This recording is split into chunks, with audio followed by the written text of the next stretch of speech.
It is necessary to put an end to the lawless crypto space, according to the head of the Financial Action Task Force, FATF.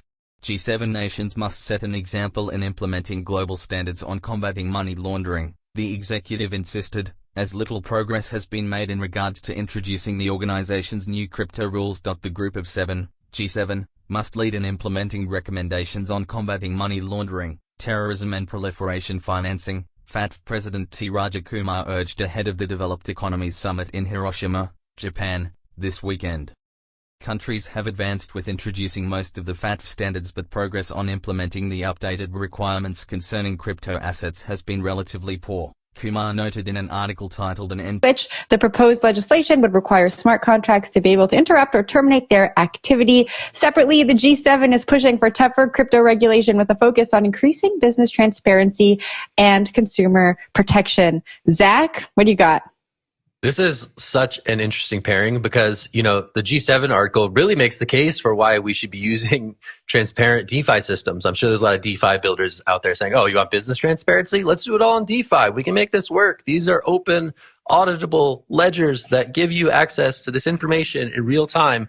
And then on the other hand, you have an update from the EU saying, oh yeah, that immutability thing that you guys like about smart contracts. Yeah, no, we need to be able to hit the button and shut it all down, when we hit you with a legal complaint. So you have these two really interesting tensions potentially unfolding here as people look to make this industry fit within the regulatory box that is familiar to these existing parties. So, I think the G7 one stood out to me as maybe more interesting, right? DeFi kind of solves some of the stuff that is being mentioned here, even if maybe they're not fully aware of it. And yet, on the other hand, the EU, which has been probably one of the more forward-thinking regulatory bodies when they're thinking about how to bring crypto into a regulated world, they're also saying, hey, we need to be able to nuke smart contracts at will. So I think that there's some interesting things that are going to unfold here, and I don't know what it's all going to mean, and whether sort of decentralizing all the things can even be the answer if this is potentially sort of a response put forth by the regulatory apparatus. But Jen, what do you think? Yeah, I say so many times on this show, I wish that the regulators would just do something, give us some kind of framework or guideline to work in. And the EU is doing that, but maybe they're doing it in a way that is not favorable to the industry moving forward. And so I kind of bite my tongue, and it's I'm stuck in this middle ground. I don't know what I want the regulators to do, because this whole smart contract thing really kind of thwarts all of the innovation and progress that has been going on. Zach, I agree with you on the G7 story.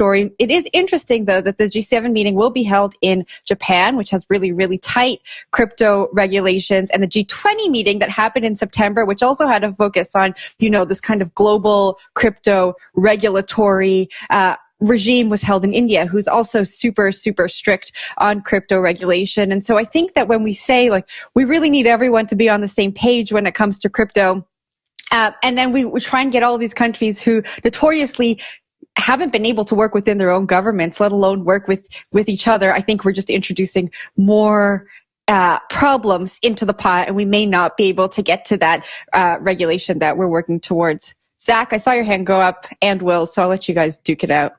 Yeah, I'll just go really quickly. I think it all comes down to, again, having that throat to choke, right? And I think these decentralized systems are quite scary because there's no throat to choke. And then people get hurt. They go to the government and they say, government, fix my problems. My money is gone. And they say, well, we can't. It's a smart contract. You just got rugged. Whatever. We can't help you. And that's scary to a lot of governments worldwide, right? So Japan is a good example where they're regulating that throat to choke, those centralized intermediaries, quite well. But again, the decentralized stuff, the on-chain stuff, the money that is native to the internet that doesn't require me establishing a client relationship with a particular company is scary and hard to deal with. So I think that's sort of the big picture that I'm seeing from both these, actually. Will, I toss it to you, friend.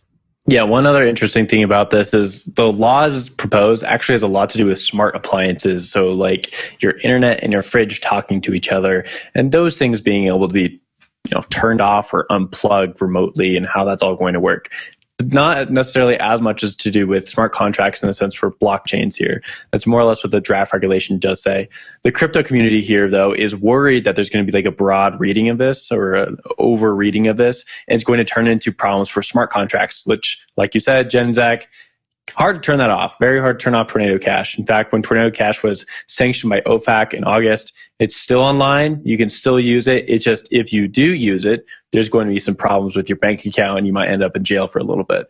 But for these smart contracts, as it is right now, can't turn them off on a blockchain. Maybe future ones under reading of this bill, you'd have to have some sort of backdoor built in. That being the issue, though, is if you do that with a smart contract, then it's not really a smart contract. A real good smart contract has the ability to launch on chain and exist in perpetuity without anyone touching it. That's what the decentralization ethos is with all these smart contracts. Yes, some do have multi-sigs where a few developers can sign in with some keys and make some changes to a smart contract. But really, if you want a golden smart contract, it needs to be completely decentralized. The keys need to be destroyed and can just exist on chain, taking commands when it's paid ether or paid by another token and spitting out whatever output you want from it. I do think that we could see ourselves in a world where there is a reading poorly of this text, and something that was intended for smart fridges is then put on two chains, and we have a really big problem for Ethereum and other smart contract systems out there. It should be a pretty funny thing for the government to do, but I really wouldn't push it past them. Jen, back to you. Well, I was just going to say the exact same thing. What's the motive here, right? This is supposed to apply to appliances in your home, but the vague language, I think, is what has the industry questioning this. So you hit that right on the head. Will, Zach, I think it's time for break.